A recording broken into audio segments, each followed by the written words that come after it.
Blackwolf here, and I'm hoping you're having a great Sunday. I know mine's been pretty relaxed so far.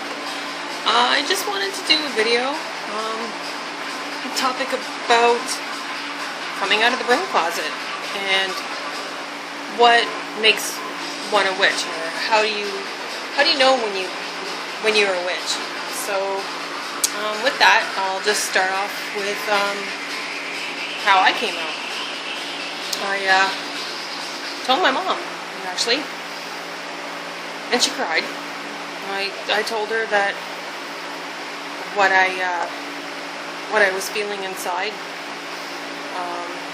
Mind you, I was 20 years old and maybe 21, married, and I told her I didn't want to be silent anymore. I wanted to embrace who I was, and I wanted to say it loud and proud that I was a witch. And she started, saying like, what can happen? People don't understand. You could possibly get hurt. And I had to explain to her that this wasn't the Inquisition anymore. This doesn't happen. So just, relax. I'm going to be okay. So with that being said, I followed the path. And I started researching. And I started absorbing everything like a sponge. And I got my hands on anything and everything I could. When my ex-husband and I purchased our first computer, I went online and I started researching. I started looking out there. Windsor's not a very good community, especially back in the day. 20-something years ago, being a witch, that was unheard of. Nobody, if you were, nobody talked about it. I was fortunate enough to run across a little shop that was in our city. And I could pick up a few little items here and there. And through that shop, I got to meet other people that were like me. How did I know? Well, it's a feeling. You have a feeling. You feel it in your heart, and you just know. Like I said, you start questioning everything. I grew up in a Catholic household, but the underlying was being taught about nature and the spirit world and Mother Moon, Mother Earth. Like I said, back then you just didn't talk about it. Our town was really small, and the central part of the town was the church. So this is where I had to go. I had to go to grade school that was Catholic. I had to go to a high school that was Catholic. I received all my sacraments.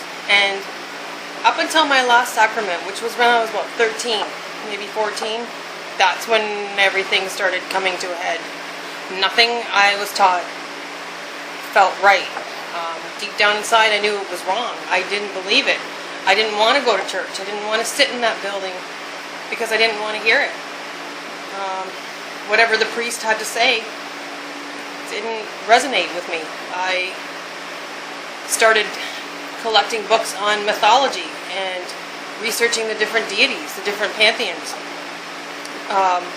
Realizing that, hey, you know what I was starting to feel, this was around way before Christ. And then I started realizing that what it was called was paganism, and did research on that, and it just blossomed from there. And I started picking up stones. I started working with oils. I started just, like I said, reading everything.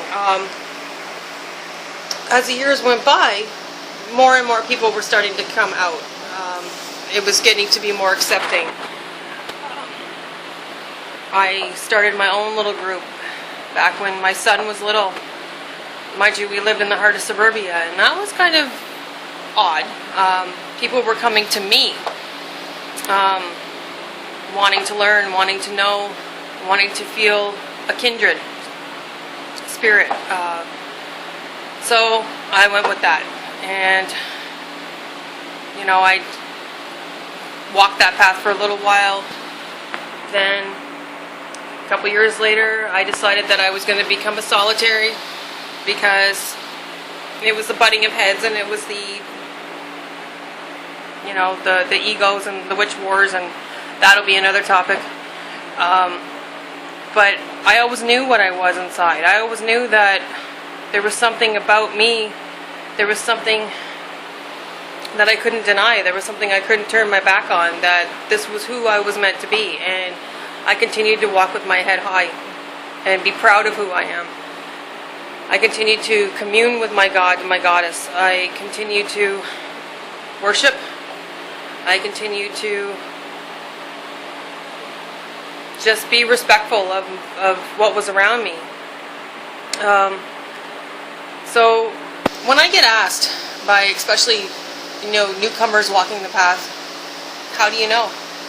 And I just say it's almost like a flame that gets ignited. It's that certain spark that it's like a match that gets struck, and it just starts, it just ignites, and you have a fire, and you want to learn, and you want to know.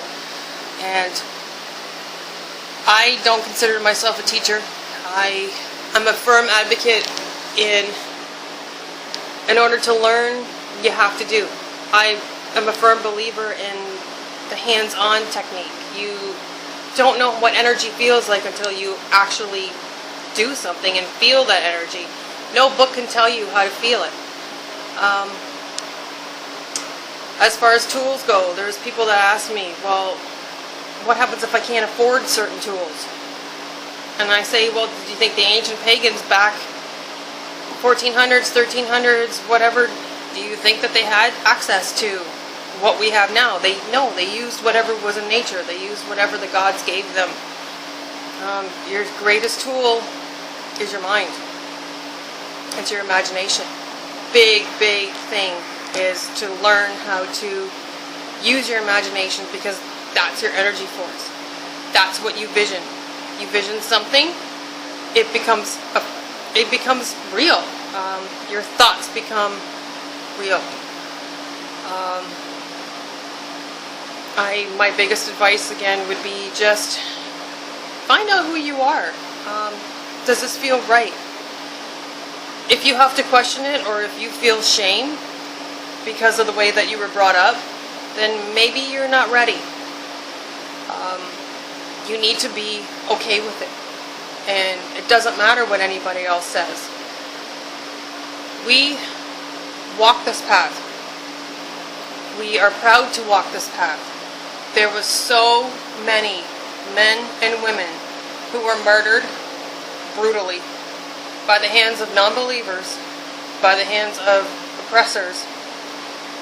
They paved their way for us. Now it's time for us to honor them.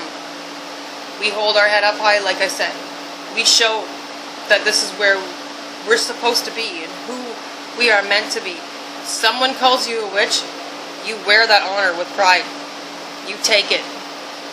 It's not a bad thing. There's many other facets. Being a witch depends on what you want to be. If you gravitate towards herbs, you're a hedge witch. If you gravitate towards, dragons and fairies and stuff like that, then that's the type of magic that you're going to practice. I myself am very spiritual. I deal with the dead. I work with the dead. I honor the dead. I answer my ancestors. I call upon my ancestors. That's where I fit in. Everybody fits in certain parts. We are not one person. We are many different aspects. Take each part and pick it apart. See what's good for you. Try it. It's all about trial and error. If you don't succeed in a certain aspect, try another thing. We're all about learning. This whole path is about walking, taking step by step by step. There's no perfection. Nobody's greater than anybody else in this faith. We all learn. We learn from each other. Even the most experienced witch can learn.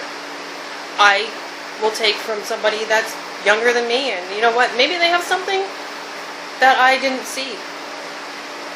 Maybe something I never thought of. I'll take that, and I'll try to learn from it.